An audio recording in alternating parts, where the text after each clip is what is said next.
Thanks, Rowan. I'd echo some of I was one of the people in Wellington for Liquigas when the second earthquake hit.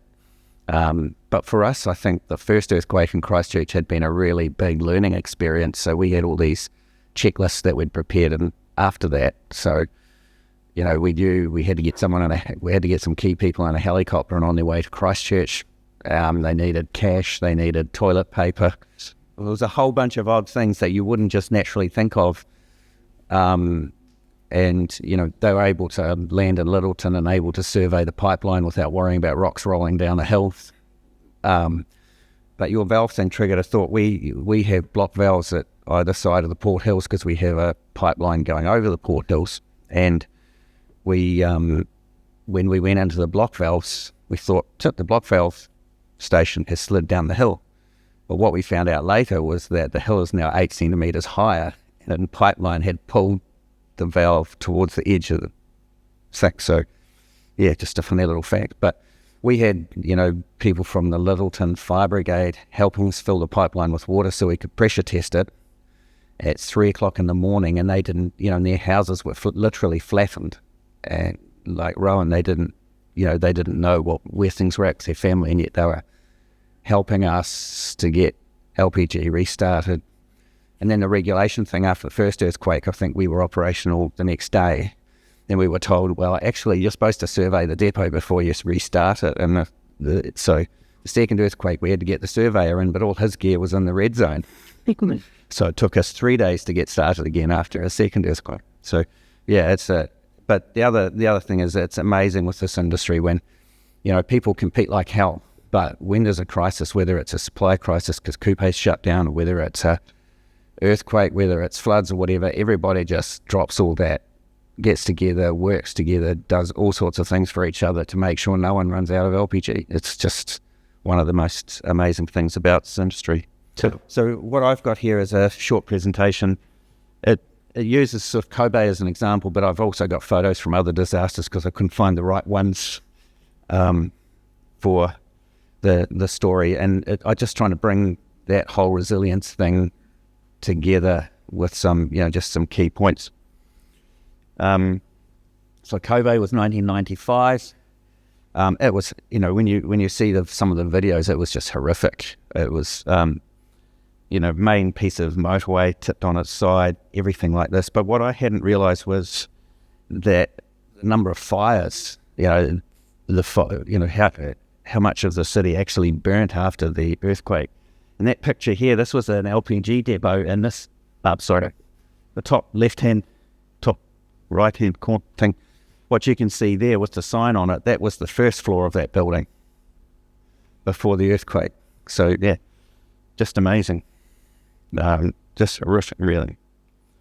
And, 6,500 people dead, 40,000 people injured, 44,000 houses damaged. They had 1,000, nearly 1,200 shelters, and 316,000 people homeless. Power was out for 9 days. Gas was out for 3 months. Water, 1.3 million people out of water, out for a month. Sewage, 3 months. Phone, 2 weeks. So, yeah, just massively challenging for everyone there. So, but it does also provide us with some interesting things. LPG provides immediate energy supply, and that's critical for so many things. You've got cooking, you've got water, boiled water, safe drinking water, heating and light for emergency shelters, even refrigeration for medical facilities to keep drugs preserved. So yeah, these are all examples. The one on the top right-hand side is just emergency, providing energy for emergency shelters. The other photos are kind of self-explanatory. The next one is, it can be delivered really easily. You got the top left-hand picture there. That's the ultimate portability. You can put that in a backpack. You can practically carry it around in a briefcase. I particularly love the bottom left-hand one, the hand cart. But the one on the right, that was Australia. That was one of the Australian disasters. They just put a whole lot of 45 kgs in a net under a helicopter, took it to where it needed to be. I think, Rowan, you said we did that, and you did that in Kaikoura. Yeah.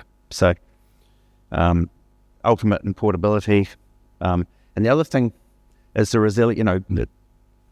If the bottles are properly secured, a lot of homes will still have half full 45 kg cylinders. They have, and that can last homes for a long time, as long as the home hasn't fallen to bits. That provides a whole lot of energy that's already in place. The 9 kg cylinders might roll around a bit, but you'd still have them and the barbecues. So it's already in place and much easier to bring in. Power generation, that's all possible with LPG for lighting, communications, charging your cell phone, and for medical equipment.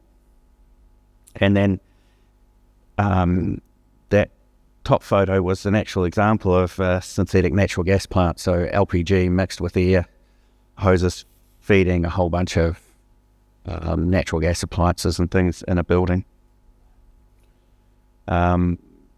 So, why would you have LPG in an emergency? I think it's a really powerful combination of factors about LPG that makes it almost an essential fuel in an emergency response because of, transportable, it's resilient, it's available energy when the whole system collapses. It's can be stored anywhere if the regulator allows you to. It's extremely portable, right down to the little climbing canisters if you can find those. And so many different uses. So I just wanted to add one thing on the back of that. After various conversations, it's kind of like, meanwhile, back home in New Zealand, LPG, nothing to see here. There's no supply crisis in LPG. Just kind of had to say that before I sign off. We can import all of New Zealand's LPG requirements, and we can switch almost seamlessly at quite short notice. That's just our industry thing. I recall a few years back, I think it was Coupe fell over for a few weeks, and we actually had the first import ship here in less than 10 days. But that was, that was Geogas, hadn't have it. Who will always drop everything to help when they can. But they happen to have a ship just coming into port in Australia that could load up and head over.